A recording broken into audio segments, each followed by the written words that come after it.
The great thing about the computer is that it can bring together in one experience the aesthetic, the personal, the bodily, the analytic, the mathematical, the abstract. All these things happen in one combined, integrated experience. In 1984, there was a television program in the Danish television called Talking Turtle.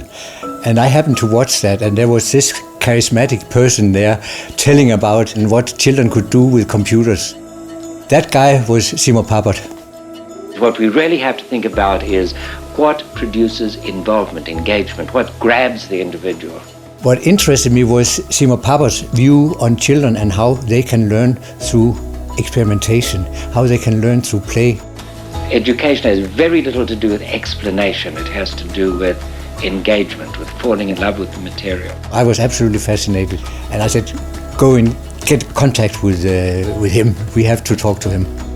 In 1984, I was already working with Seymour Papert, helping to connect Lego bricks to the computer so that children could control their Lego constructions from the computer. Then out of the blue, Seymour got a letter from top executives at the Lego company. Seymour, whose life's work was children and learning, met Keld, whose life work was children, and the two of them really hit it off. We started working together, and that's lasted now more than 30 years.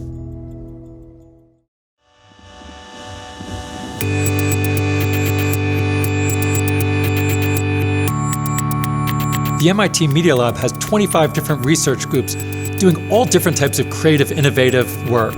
In my work, I combine arts and crafts with electronics to create artistic, expressive pieces. The Cityscope platform was developed to allow people to engage with urban planning. This is the first device ever to make it easier for people to walk. The researchers and students here at the Media Lab, they're constantly experimenting, trying new things, building complex structures from simpler parts. They're doing it in a Lego spirit. My own group is called the Lifelong Kindergarten Group, where we focus on designing new technologies and activities to engage people in creative learning experiences. A big part of our collaboration with the Lego company is sharing ideas. We explore technology and how it can impact the human potential. From our perspective, primarily through play. The Makey Makey is a little circuit board we invented here that lets kids transform anything in their world into a controller for games or music. One of the things that we always talk about is we want to solve big challenges and big problems, and in order to do that, you have to be innovative.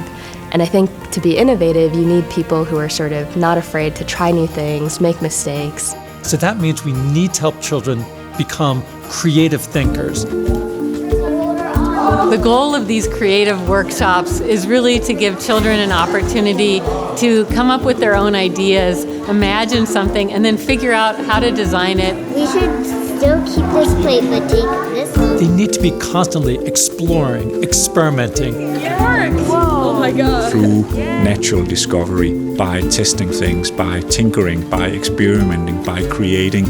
They're using Lego motors and sensors, and then if it doesn't work the way they want, they start revising it. So you have to kind of adjust the motor power so it actually has enough power to knock the lights off.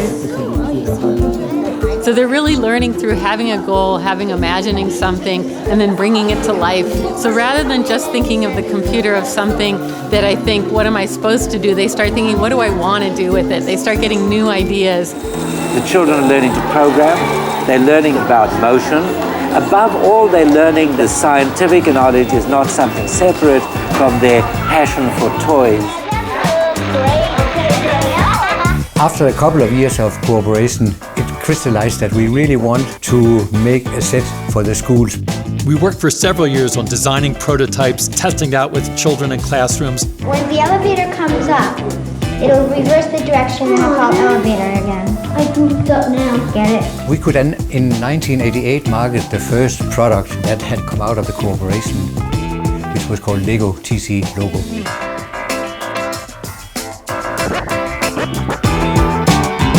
And as electronics got smaller and lighter and cheaper, we realized we could build the electronics of the computer directly into a Lego brick. Seymour, at a point in time, probably maybe in the early 90s, started talking about the intelligent brick.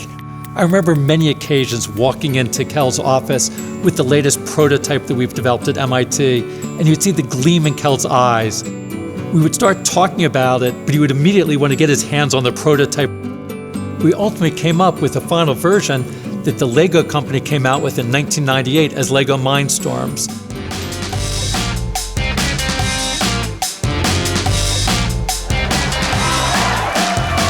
One thing that surprised us was that even though we had designed it primarily for children, initially a lot of the sales were to adults. They would build into robots as part of robot competitions. They would build piano-playing robots that would walk on the piano keyboard and play, plant-watering robots that would test out when the soil was dry, dancing robots that would dance to different music. It just opened up all sorts of new creative design possibilities for children around the world. We can't say what children will need in the future. Adults shouldn't be saying what children ought to learn, but I think we can say something about how children should be learning. Everyone should be able to learn to express their ideas with the computer, and that's what coding is all about. When you say coding, people think of like numbers that are super complicated and stuff that even I don't understand, but like Scratch is much easier. Scratch is a visual programming language for kids that we developed here. These elements on the screen actually look like Lego blocks, and you snap them together, and very quickly you can make things start happening. Programming is like playing with Lego bricks. It's the same structured and very creative process. You know that it can be done. It's just a question of how you find the way. That is exactly the same as your Lego experience. It's constrained in a way that's really easy for kids to get started, but it's open-ended, so people can build anything. It tells us the Lego idea is alive in the physical world, but it's very much alive in the digital world, and that's highly inspirational for us. As I think about the future of our relationship with the Lego company, it's not just about bringing products to the world, but bringing change to the world. We're always thinking of Seymour's vision of a world where children can take control of their own learning, to use the materials around them to explore the world, to understand the world in new ways, and to understand themselves in new ways. We think the approach of the Media Lab to learning is the way of the future, and that's why we take so much inspiration from this partnership, because we think it really defines how education, but also informal learning, should happen in society. The fact that we share these values about creativity, imagination, play and learning belongs together. That is something that has kept us together for all these years. This is where it leads to a fundamental change in the nature of the learning.